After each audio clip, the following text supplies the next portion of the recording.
Pasangan yang telah menikah selama 10 tahun, masih terpaku seperti pengantin baru. Wanita keluar. Sang suami pun dengan hati-hati membungkus selendang istrinya. Wanita itu datang ke rumah sakit dan baru saja mengganti pakaiannya. Hati-hati, dia menemukan ada rambut di syal. Dia mengambil rambutnya dan melihat dengan hati-hati. Warna dan panjang rambut ini, jelas bukan miliknya. Hal ini membuat wanita itu terganggu. Bahkan menjemput anakku dari sekolah. Dia sama untuk masing-masing. Wanita dengan rambut berwarna penuh dengan keraguan. Wanita bertemu sekretaris suami di sekolah. Belajar dari sekretaris. Suami berangkat kerja jam 5 setiap hari. Tapi suaminya berbohong kepadanya bahwa dia tidak pulang kerja sampai jam 7. Apa yang dia lakukan dalam 2 jam itu? Malam hari, wanita memanfaatkan suami untuk mandi. Saya diam-diam memeriksa telepon suami saya, tapi tidak menemukan apa-apa. Dia bertanya-tanya apakah dia terlalu banyak berpikir. Pada hari kedua, wanita itu pergi bekerja dan mengobrol dengan sahabatnya tentang hal itu. Tapi pacarnya pasti mengatakan kepadanya bahwa dia terlalu banyak berpikir. Wanita itu masih gelisah sepanjang hari. Dia memutuskan untuk meninggalkan pekerjaan lebih awal. Dia pergi ke bawah ke perusahaan suaminya. Tentu saja, pada jam 5, saya melihat suami saya keluar dengan seikat bunga. Wanita itu dengan cepat menyetir setelah mengikuti suamiku ke pinggiran kota. Dia baru sadar. Sang suami datang mengunjungi ibu mertuanya. Sepertinya dia terlalu banyak berpikir. Datang semua datang. Dia juga mampir untuk melihat ibu mertuanya. Lihat istri. Sang suami mengatakan kepadanya bahwa dia sering datang mengunjungi ibu mertuanya. Wanita santai sedikit, tapi dia masih memiliki perasaan yang samar bahwa ada sesuatu yang salah. Dia pergi ke staf untuk mendapatkan vas untuk meletakkan bunga di. Staf memberitahunya, ibu mertuamu selalu mengatakan dia menginginkan anak laki-laki. Bisakah kamu datang hari ini? Orang tua itu pasti sangat senang, dan dikatakan bahwa suami wanita itu belum datang lebih dari setengah tahun. Panggil saja sesekali. Setelah mendengarkan wanita itu lapar. Kenapa suami? Berbohong pada diri sendiri. Wanita ini kesal. Dia tidak bisa mengerti. Syal suami, bagaimana saya bisa memiliki rambut yang bukan milik saya? Suami berangkat kerja jam 5. Saya berbohong pada diri sendiri bahwa saya pulang kerja jam 7. Saya belum melihat ibu mertua saya selama lebih dari setengah tahun. Mengapa Anda membohongi diri sendiri bahwa Anda sering datang menemui ibu mertua Anda setelah pulang kerja? Dia memikirkannya sebelum dan sesudah, tetapi masih tidak bisa mengerti. Pada saat ini, suami datang dan memberitahunya. Dia pergi ke pesta presiden distrik. Wanita itu mengatakan dia diundang juga, dan katakan ayo pergi bersama. Ternyata wanita itu adalah wakil presiden rumah sakit. Mengunjungi istri presiden, jadi saya diundang. Suami tidak menyangka istrinya diundang juga. Terlihat enggan, tapi tidak ada alasan untuk menghentikannya. Di pesta, pria itu melangkah maju untuk berbicara dengan presiden. Semoga bisa menaiki hubungan ini, tapi orang-orang tidak peduli padanya. Adegannya sangat memalukan. Istri melihat penampilan suami yang rendah hati, memutuskan untuk membantunya. Dia berjalan untuk menyapa istri presiden.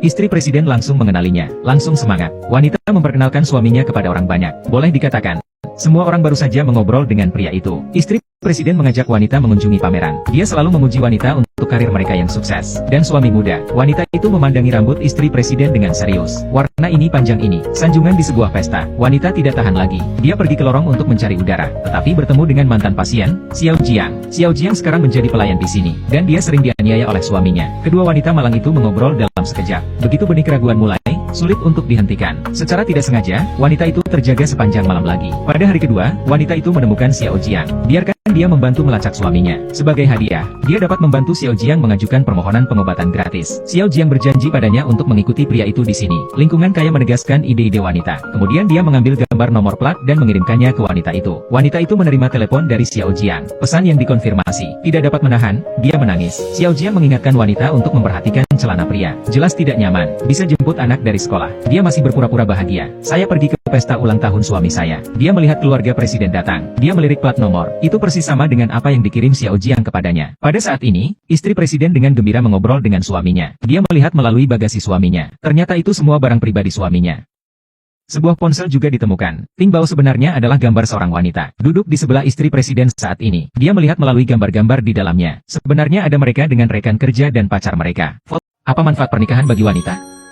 Bukan hanya sang suami yang mengkhianatinya. Teman-teman di sekitar saya juga membantu menyembunyikannya bersama. Sendirian dalam gelap, tapi baru berangkat kerja keesokan harinya. Putri ketua datang ke rumah sakit. Dia bahkan meminta seorang wanita untuk memperlakukannya dengan nama. Lagi pula, itu tidak robek, atau putri konsorsium. Wanita itu tidak mengatakan apa-apa. Perlakukan secara pribadi wanita ini yang menghancurkan kebahagiaannya. Setelah beberapa pemeriksaan, ternyata putri presiden sedang hamil. Wanita itu berpura-pura tenang dan bertanya apa yang akan dia lakukan. Pada saat ini, putri ketua juga sangat bingung. Lagi pula, tidak ada cahaya, dan dia tidak yakin apakah pria itu akan bertanggung jawab. Pergi setelah mengatakan itu, dan wanita itu gelisah tentang hal itu sepanjang hari. Dia tidak bisa membayangkan apa yang akan terjadi selanjutnya. Wanita yang duduk sendirian di mobil menangis setelah pulang kerja. Dia datang ke sini hari ini jelas provokatif. Menipu terlalu banyak. Wanita itu mencari seseorang untuk diajak bicara. Tapi semua orang di sekitarnya menipunya. Satu-satunya hal yang bisa dia pikirkan. Xiao Jiang yang mengatakan yang sebenarnya. Dia datang ke tempat tinggal Xiao Jiang. Tetapi menemukan bahwa Xiao Jiang sedang dipukul dan ditendang oleh pacarnya. Wanita itu melangkah maju untuk menghentikan pria itu dan menyelamatkan Xiao Jiang. Pria itu masih ingin menyentuhnya. Tapi dia mengancam akan mengirimnya ke rumah sakit jiwa. Aura itu ketakutan. Kemudian dia membawa Xiao Jiang ke rumah sakit untuk mengobati lukanya. Dua wanita malam mengobrol. Wanita itu bertanya pada Xiao Jiang bahwa pria itu melakukan ini padamu. Kenapa kamu tidak meninggalkannya? Xiao Jiang berkata jika aku tidak menginginkannya. Tidak ada yang menginginkannya. Dia hanya dalam suasana hati yang buruk, tapi bukan orang jahat. Dan berkata dia ingin menjadikannya pria yang baik. Xiao Jiang bertanya pada wanita itu, bagaimana denganmu, dokter? Wanita itu tidak berbicara untuk waktu yang lama. Bahkan dia sendiri tidak tahu apa yang harus dilakukan selanjutnya. Dia mirip dengan Xiao Jiang. Xiao Jiang dipukuli di sekujur tubuh, tetap tidak meninggalkan pria itu. Dan untuk anak saya punya yang lengkap. Keluarga juga berusaha memenangkan hati suaminya. Setelah kembali ke rumah, dia berinisiatif untuk berkomunikasi dengan suaminya. Dia ingin suaminya mengakui kesalahannya. Keluarga memulai kembali. Namun, sang suami tak hanya membantah keras. Dia bahkan menamparnya dan mengatakan dia menjengkelkan. Keduanya bertengkar hebat. Suami membanting pintu, dan dia benar-benar kecewa. Tak lama setelah itu, wanita tersebut menerima pemberitahuan bahwa ibu mertuanya sedang sakit kritis. Di depan ranjang rumah sakit, ibu mertua mengambil tangannya dan memberitahunya, untuk pria, bersikaplah murah hati dan toleran. Suatu hari kamu akan bangun. Wanita mendengarkan. Benar saja, ibu mertua semuanya ke arah putranya. Dia sudah tahu semuanya. Mengapa semua orang mengkhianati diri mereka sendiri? Menipu diri sendiri. Wanita memutuskan untuk melawan. Dia sampai di rumah. Wanita ini tidak tahan lagi. Suami mengkhianatinya. Teman membantu menyembunyikan. Bahkan ibu mertua beralih ke anak bajingan itu. Dia sampai di rumah dan mulai mengobrak-abrik kotak. Saat itulah wanita itu tahu. Bukan hanya semua tabungan dalam keluarga tidak atas nama sendiri. Dan tidak banyak yang tersisa. Bahkan polis asuransi anak saya. Mereka semua diambil oleh suami saya untuk hipotek. Wanita hanya tahu ketika mereka memeriksa akun. Rumah itu juga digadaikan oleh suami. Tapi dia tidak tahu. Ternyata suami saya sudah mempersiapkan hari ini. Betapa ironisnya ini, didedikasikan untuk rumah ini. Saya tidak berharap mendapatkan hadiah seperti itu. Bahkan dalam suasana hati yang buruk. Bahkan jika ibu mertua ini selalu melihat ke arah putranya. Tetapi wanita itu masih merawat ibu mertuanya yang sakit parah. Dia menyuruh ibu mertuanya untuk bercerai. Ibu mertua terus mengatakan itu adalah kesalahan wanita itu. Dia pikir wanita terlalu kuat. Anak seperti itu, wanita tidak bisa mempercayainya. Ini benar-benar menipu ibu dan anak.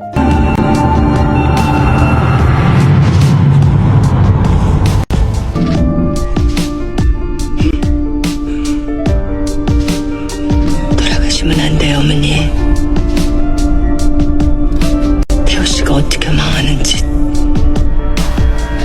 Malam hari, sang suami mengirim pesan teks yang mengatakan bahwa dia harus bekerja lembur di perusahaan. Wanita yakin suaminya berbohong padanya. Untuk mengumpulkan lebih banyak bukti, dia langsung meluncur ke bisnis suaminya. Memegang telepon dengan video menyala. Sepanjang jalan, dia membuat gambar yang tak terhitung jumlahnya di benaknya. Datanglah ke pintu kantor. Dia baru saja membuka pintu dan masuk. Tapi keluar malu. Nasib buruk. Suami benar-benar bekerja lembur dengan rekan-rekannya kali ini. Wanita itu buru-buru menemukan alasan untuk mundur. Pria dengan wajah bingung. Pada hari kedua, wanita itu menerima kabar kematian ibu mertuanya. Diperkirakan akan marah. Ketika dia tiba, suami sudah berteriak. Di pemakaman nenek, seorang rekan berbisik. Meskipun itu adalah pemakaman, tapi itu juga melegakan bagi wanita. Biaya rumah sakit karena sakit ibu mertua. Biaya pengobatan ditanggung oleh wanita. Tahun-tahun ini, suami tidak pernah membawa pulang sepeser pun. Suami sangat dekaden. Wanita menghiburnya. Dia tidak peduli menerima tamu. Namun, melihat kedatangan presiden dan istrinya, pria itu segera berbalik 180 derajat. Ada obrolan dan tawa menunggu di depan dan di belakang sadel. Benar-benar lupa itu pemakaman ibu. Wanita tidak tahan lagi. Keluar untuk bernafas. Pada saat ini, putri ketua juga datang. Pria itu mengangkat telepon dan keluar. Wanita itu mengikuti suaminya ketika dia melihatnya. Dia melihat plat nomor yang familiar. Saya mendengar suami saya memanggil saya di dalam mobil. Musik untuk lamaran pernikahan. Dia berbalik dengan sedih. Suami memeluk wanita beberapa hari kemudian. Terima kasih atas kerja kerasnya hari ini. Wanita itu membuangnya begitu saja tanpa berpikir. Pada saat ini, di sebelah putri presiden, tetangga baru.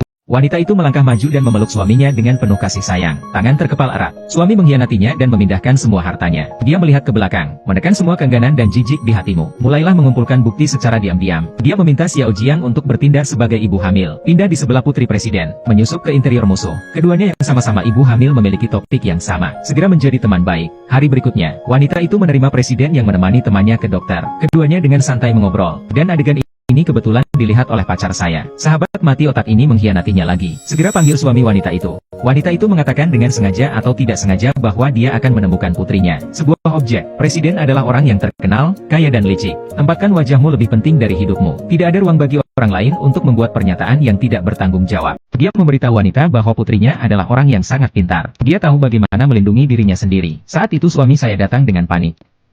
Setelah menyapa, saya mengirim ketua pergi. Wanita itu bertanya mengapa dia ada di sini. Pria itu berkata dengan hati nurani yang bersalah bahwa dia kebetulan lewat di dekat sini. Presiden yang mendengarkan wanita itu. Ketika saya sampai di rumah, saya bertanya kepada putri saya apakah dia sedang jatuh cinta. Biarkan dia membawa pulang pacarnya. Putri bergumam. Jadi dia meminta putrinya untuk segera putus. Dan mengatakan dia akan mengatur kencan buta untuknya. Istri presiden mengatakan bahwa putrinya baru-baru ini bertambah berat badan. Putri presiden juga sangat mudah tersinggung saat ini. Pada malam hari pria itu menjawab telepon dan keluar. Dan Xiao Jiang bergegas kembali setelah menerima pesan wanita itu. Barusan ambil foto suami wanita itu naik ke atas. Dia menyalakan perekam video untuk menyesuaikan sudut. Menunggu untuk memotret pria yang keluar. Saat itu, pacar Xiao Jiang menemukannya. Dan menyambar videonya. Hari berikutnya, pacar Xiao Jiang mengambil video itu dan datang ke rumah sakit bersama gadis itu. Orang minta 30 juta. Jika tidak, beritahu dunia tentang penguntitan suaminya. Dan berkata untuk memberi wanita itu 3 hari untuk bersiap. Wanita itu kelelahan. Benar-benar rumah bocor dan hujan semalaman. Juga mengalami kekacauan ini. Semalam, putri presiden dan suami wanita itu bertengkar hebat. Pria ventilasi di mobil tak lama setelah itu. Lalu pergi. Saat ini, putri presiden juga dalam dilema. Tekanan orang tua. Pria menunda-nunda tanpa henti. Perut semakin besar dari hari ke hari. Dia duduk di tanah menangis tak berdaya. Bel pintu berbunyi. Setelah membuka pintu, menemukan bahwa Xiao Jiang berdiri di pintu dengan wajah terluka. Setelah memasuki rumah, Xiao Jiang berkata bahwa dia ingin menggugurkan anak itu. Pacar adalah orang yang tidak bertanggung jawab, sering kekerasan dalam rumah tangga, dan membual bahwa putri presiden jauh lebih bahagia darinya. Punya pacar yang sangat mencintaimu. Putri presiden tidak bisa menahan perasaan sedih. Dia memberitahu Xiao Jiang bahwa dia dalam dilema sekarang. Pria itu terus menunda-nunda. Intinya wanita itu tahu semuanya. Masih bertahan untuk tidak bercerai. Dan katakanlah wanita itu nakal. Orang yang sangat sombong. Dan saat ini wanita itu memakai headphone di rumah. Melihat wanita ini langsung pergi ke pintu untuk merobek bajingan itu. Bajingan itu sangat marah. Baru saja, pasangan itu mengetuk pintu rumah presiden. Sungguh luar biasa melihat dua presiden dan istri mereka. Karena mereka tidak mengundang mereka sama sekali. Tapi aku masih mengundang mereka berdua masuk. Suami merasa tidak enak ketika dia melihat ini, tapi Anda hanya bisa menggigit peluru dan masuk. Rumah presiden luar biasa. Wanita saat berkunjung, sambil memuji selera presiden dan istrinya. Tanpa menunggu undangan, ia mengusulkan untuk mengunjungi lantai 2. Sang suami berkata dengan gugup bahwa lantai 2 adalah ruang pribadi. Itu kasar. Ketua mengatakan tidak apa-apa. Datang ke lantai 2. Wanita mengambil vas. Suami menyuruhnya untuk meletakkannya, dan mengatakan itu akan menyenangkan. Pada saat ini, putri presiden keluar. Wanita melepaskan tangan setelah satu kali melihat. Vas itu hancur berkeping-keping, melihat puing-puing. Wanita mengatakan barang orang lain tidak boleh disentuh dengan santai. Ini mengacu pada wajah putri dan suami presiden berubah menjadi hijau. Putri presiden menanyainya, mengapa Anda membobol rumah Anda sendiri? Wanita itu berkata bahwa gadis kecil itu benar-benar tidak berpendidikan. Saya tamu yang diundang oleh ibumu. Putri presiden yang marah tidak bisa berkata-kata. Pasangan itu kemudian pergi untuk makan malam. Wanita tidak menunggu mereka untuk berbicara. Hanya menyesap anggur merah. Mejanya memalukan. Istri presiden bertanya kepada wanita itu dengan hati-hati. Apakah ada sesuatu yang mengganggumu? Wanita menoleh ke suami, mengatakan masalahnya adalah dia. Orang-orang di meja terkejut lagi. Suami panik saat ini. Katakan saja dia mabuk dan ingin menariknya pergi. Wanita berbicara langsung. Sepertinya putrimu sedang hamil. Kamu belum tahu. Presiden dan istrinya tiba-tiba menjadi jelek. Putri mereka juga malu. Istri presiden bertanya kepada putrinya apa yang terjadi. Putri menatap pria itu. Tapi pria itu menggelengkan kepalanya. Saya tidak berani mengaku melihat wanita ini. Katakan ini adalah pria yang disukai putri Anda saat berlutut. Saat ini, saya hanya tahu cara melarikan diri. Wanita itu melanjutkan dengan mengatakan tolong jaga putrimu. Katakan padanya bahwa suami orang lain tidak boleh disentuh.